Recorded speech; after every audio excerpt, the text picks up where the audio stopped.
الخطاب الفنكوش اللي عمله مرتضى منصور امبارح جه على دماغه من غير ما يعرف، سبحان الله. واكرم توفيق بيرد على كل المشككين اللي اتهموا محمود كهربا ان هو السبب في اصابه اكرم توفيق اللي هو اعلام الزمالك. والاهلي يدخل معسكرا مغلقا استعدادا لمباراه سموحه غدا في الدوري ان شاء الله. وعامر حسين وضع الاهلي في جدول تعجيزي للنادي الاهلي لايقاف النادي الاهلي والاعطاء الزمالك الدوري للموسم الثالث على التوالي. السلام عليكم ورحمه الله وبركاته. يا ريت كل اللي بيشوفنا يدعمنا بلايك واشتراك في القناه فضلا وليس امرا، دعما لحبيبك واخوك سوبر اهلاوي. لو اول مره حضرتك تشوفنا تكرم علينا باشتراك في القناه ولايك على الفيديو. مرتضى منصور يا جماعه عمل خطاب امبارح بعته لوزاره الماليه وقال لك السيد وزير الماليه نبلغ سيادتكم ان نادي الزمالك مديون للضرائب بعشرات الملايين.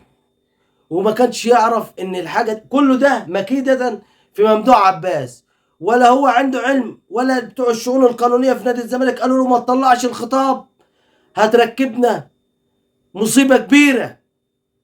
لا، الا وهي تزوير اتحاد الكره في رخصه نادي الزمالك للاتحاد الافريقي علشان الزمالك يلعب في دوري ابطال افريقيا.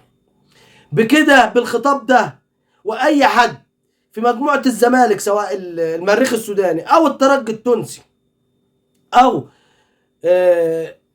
او شباب بلوزداد، على ما اعتقد شباب بلوزداد، ممكن لو اشتكى للاتحاد الافريقي غرامه على نادي الزمالك 10000 دولار ان النادي مديون. ازاي طلعت له رخصه؟ ازاي طلعت له رخصه والرخصه بتثبت انه النادي ما يكونش عليه ديون لاي حد نهائي، ما يكونش مديون عليه، مديون للضرايب ومديون لممدوح عباس. تمام؟ وازاي يعني؟ بس اهم حاجه يكون حد في المجموعه بتاعته او الفريق اللي لاعب الزمالك في نادي في دور ال 32 الفريق البروندي ده، هو ده اللي ممكن يشتكي نادي الزمالك للاتحاد الافريقي. وفي الحاله دي بقى غرامه على نادي الزمالك 10000 دولار وغرامه على الاتحاد المصري 10000 دولار علشان طلع رخصه مزوره وقال لك نادي الزمالك بالختم نادي الزمالك ما عليهوش ديون ولا مديون لحد. والمشكله ان كمان لسه عليه قواضي في الفيفا كتيره قوي. سبحان الله. الزمالك الموسم الماضي اتفق هو وبيراميدز على النادي الاهلي علشان يحطوه في المركز الثالث علشان ما يلعبش في افريقيا.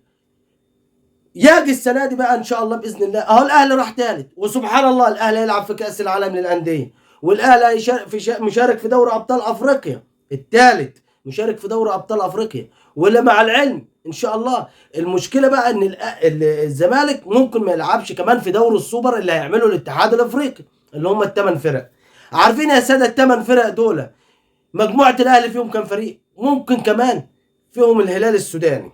يعني الاهلي مجموعه السوبر، الاهلي مجموعه السوبر في السوبر، دوري السوبر ده اللي هيعمله الاتحاد الافريقي، في السوبر في الهلال السوداني وفي سان داونز، واحتمال كبير يخش القطن الكاميروني. يبقى مجموعه الاهلي مجموعه السوبر. اما الزمالك في مجموعته مفيش حد هيلعب في السوبر غير الترجي، يعني حتى الزمالك مش هيشارك في السوبر.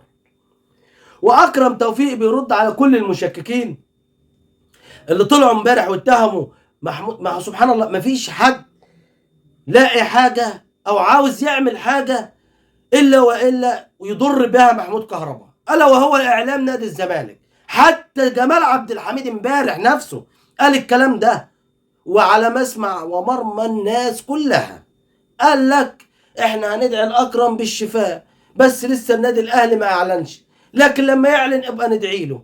ما ممكن انا سامع ان محمود كهربا هو اللي اصابه، دخل عليه في التمرين. جه النهارده الراجل قال لك لا محمود كهربا دخل معايا ولا اشترك معايا ولا في الكلام ده خالص. وبعدين الاصابه دي قضاء وقدر من عند ربنا، من عند ربنا سبحانه وتعالى، وانا مؤمن بقضاء الله وقدره. الله عليك يا اكرم يا ابني، الله عليك يا اكرم يا توفيق. ربنا يشفيك ويرجعك للنادي الاهلي بالف سلامه ان شاء الله.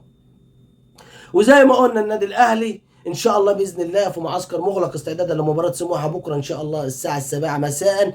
تعالوا بقى نروح للحاج عامر حسين، الحاج عامر حسين اللي هو عايز من يومين طلع وقال لك المفروض النادي الاهلي ينسحب من كاس العالم علشان الجدول. طب انت الاهلي قبل كاس العالم اساسا حاطط النادي الاهلي في مباريات تعجيزيه، بتلعب الزمالك بعد مع الاهلي وبتلعبه بعديه بيوم، والفريق اللي هيلعب الزمالك يا اما يلعب بعد الزمالك بيوم زي مباراة المقاولين العرب اللي الزمالك هيلعب بها امبارح.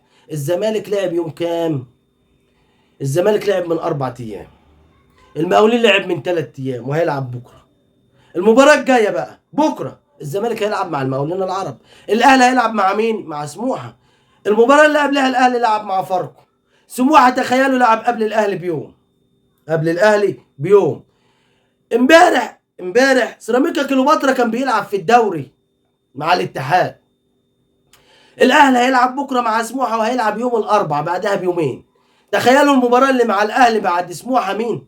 سيراميكا كليوباترا. يعني سيراميكا كليوباترا هيبقى مريح 4 ايام